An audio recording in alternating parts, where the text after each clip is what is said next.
మీ శాన్వి ఈ రోజు మనతో పాటు మన స్టూడియోలో ఉన్నారు 15 ఇయర్స్ ఎక్స్పీరియన్స్ ఉన్న hair transplantation surgeon doctor Raghunath Reddy గారు. మరి ఈయన 15 ఇయర్స్ గా ఫేస్ క్లినిక్స్ అనే ఒక క్లినిక్ ని రన్ చేస్తున్నారు. మరి ఈ క్లినిక్ గురించి మనకి డీటెయిల్స్ చేయడానికి మనతో పాటు డాక్టర్ రఘునాథ్ రెడ్డి గారు ఉన్నారు. మరి ఆయనతో మాట్లాడదాం. హాయ్ సార్, నమస్తే. నమస్తే. ఎలా ఉన్నారు సార్? మరి ఇప్పుడు చూసుకుంటే క్లినిక్స్ బయట చాలా క్లినిక్స్ ఉన్నాయి సార్, మనకి బ్యూటీని బెటర్ చేసే వేలో. మరి ఫేస్ క్లినిక్ ని అసలు ఎందుకు సజెస్ట్ చేస్తారు? ఫేస్ క్లినిక్స్ ఎందుకు సజెస్ట్ చేస్తా అంటే, నేను జనరల్గా ఐఎమ్ మ్యాక్సిలోఫేషియల్ సర్జన్.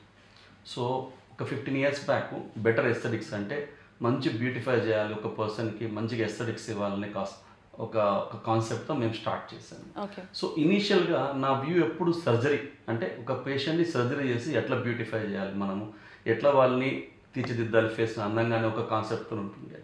కానీ టైం బీయింగ్లో వచ్చిన ఎక్స్పీరియన్స్ వాట్ ఐ అండర్స్టూడ్ అంటే ఏం అర్థం చేసుకున్నట్టు, నేను ఓన్లీ సర్జరీ వల్ల మనం ఏంటంటే బ్యూటిఫై చేస్తాం పేషెంట్, కానీ స్కిన్ని అంటే ఒక స్కిన్ని కూడా మనం టచ్ చేయకుండా ఒక పర్సన్ని మనం బయటకు ఎక్స్టర్నల్గా ఒక ఆకారం ఇవ్వలేము నీట్గా. సో ఇప్పుడు ఏంటంటే ఒక 6-7 ఇయర్స్ నుంచి ఫేస్ క్లినిక్స్ ఏంటంటే it's a fusion of skin procedures plus facial cosmetic surgeries అనమాట. వీ హ్యావ్ ఇన్-హౌస్ డెర్మటాలజిస్ట్ ఉన్నారు మాకు. So both together we can give ఈ రెండు యూనిఫై చేస్తారంటే మనం చాలా మంచి రిజల్ట్స్ ఇవ్వచ్చు ఒక పేషెంట్కి.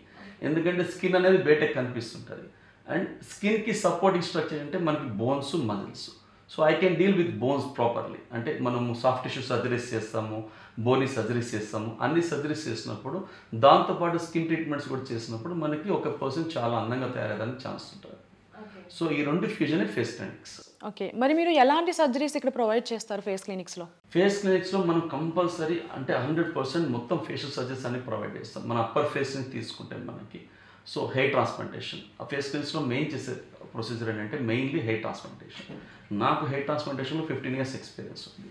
సో హెయిర్ ట్రాన్స్ప్లాంటేషన్తో పాటు మనము ముస్టాచ్ అంటే క్లెఫ్ట్ ముస్టాచ్ స్కార్స్ వస్తాయి. అంటే ఎప్పుడైనా సపోజ్ ఒక పర్సన్ అనుకోండి యాక్సిడెంట్ అయింది, యాక్సిడెంట్ అయినప్పుడు మనకి ఐబ్రోస్ కట్ అయిపోవటం కానీ, లేదంటే మనకి ఇక్కడ ముస్టాచ్ దగ్గర అంటే మీసం దగ్గర స్కార్ రావటం కానీ, దెబ్బ తగిలినప్పుడు బియర్డ్ కానీ బర్న్ అయిన కేసెస్ కానీ, అండ్ అదర్వైజ్ బియర్డ్ యాక్సిడెంట్ వల్ల బియర్డ్ స్కార్స్ కానీ, ఈ కేసెస్ అన్నింటిలో మనం ఏంటంటే ఫేషియల్ హెయిర్ ట్రాన్స్ప్లాంటేషన్ కూడా చేస్తాము. ఇప్పుడు చాలా ఏంటంటే రెగ్యులర్గా ఎస్థెటిక్స్ అంటే ఇప్పుడు బియర్డ్ అనేది చాలా చాలా కామన్ ఫ్యాషన్ అయిపోయింది. Growing beard is a very big fashion now in the males. So చాలామంది ఎస్థెటిక్ పర్పస్ కోసం కూడా ఈ బియర్డ్ హెయిర్ ట్రాన్స్ప్లాంట్ చేయడానికి వస్తున్నారు. దాంతోపాటు ఏంటంటే మనము ఐబ్రో అంటే బ్రో లిఫ్ట్ కానీ, ఫోర్ హెడ్ లిఫ్ట్ అని అంటే మనకి ఏంటంటే ఇప్పుడు ఏజ్ మీద ఈ ఫోర్ హెడ్ అనేది కింద ముడతలు పడుతూ ఉంటుంది అనమాట, మనకి వ్రింకిల్స్ వస్తాయి, ఈ ఐబ్రోస్ కిందకు వస్తుంది.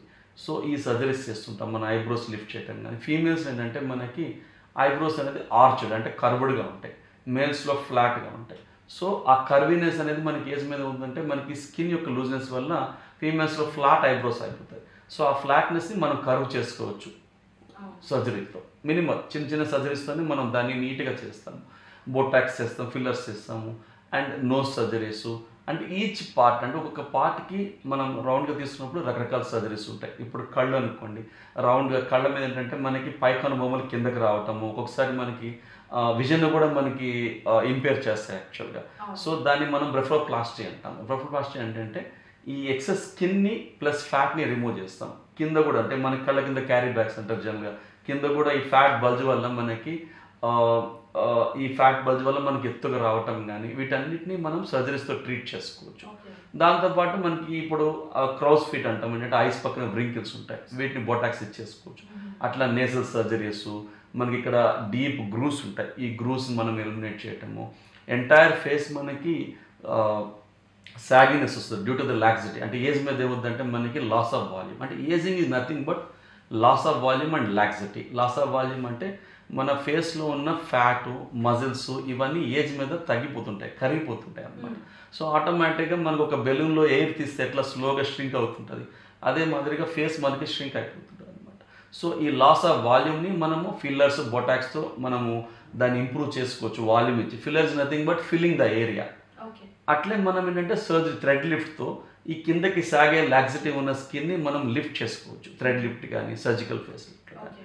సో అట్లా మనకి ఎవ్రీ పార్ట్, చాలామందికి చిన్ ఉంటుంది, ఇక్కడ చిన్ వెనక్కు ఉంటుంది అనమాట. మనకి చిన్ వెనక్కు ఉన్నప్పుడు మనం దాన్ని చిన్ ఆగ్మెంటేషన్ ప్రొసీజర్స్ ఉంటాయి మనకి, చిన్ ఇంప్లాంట్ వేయటం కానీ, చిన్ ఫిల్లర్స్ కానీ, జీనియోప్లాస్టీ కానీ, ఇలా రకరకాల ప్రొసీజర్స్ చేసుకొని మనం ఎంటైర్ ఫేస్లో ఎక్కడెక్కడ డిఫెక్ట్ ఉందో ఆ డిఫెక్ట్స్ అన్నిటిని మనం ఇంప్రూవ్ చేసుకోవచ్చు. సో ఇప్పుడు మనం ఏ ట్రీట్మెంట్ తీసుకునే ఏంటి అంటే సైడ్ ఎఫెక్ట్స్ ఉంటాయి అని భయపడతారు. సో ఇప్పుడు ఫేస్ క్లినిక్స్లో మీరు చెప్పిన సర్జరీస్ చెప్పారు, మరి ఇందులో సైడ్ ఎఫెక్ట్స్ ఏమైనా ఉంటాయా?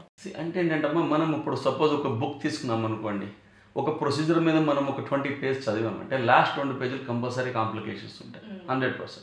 కానీ ఈ కాంప్లికేషన్స్ ఎవరిలో వస్తాయి అనేది అంటే ఒకటి ఏంటంటే first most important thing patient selection. ఒక పేషెంట్ వచ్చారు మన దగ్గరికి, వాళ్ళకి ఏదో చాలా ఎక్కువ ఎక్స్పెక్టేషన్స్ ఉన్నాయి, అంటే మనకి out of beyond the persons, అంటే ఒక డాక్టర్ చేయగలిగిన దానికంటే ఎక్కువ ఎక్స్పెక్టేషన్. బట్ అట్లా పేషెంట్స్ని మనం టచ్ చేయకూడదు.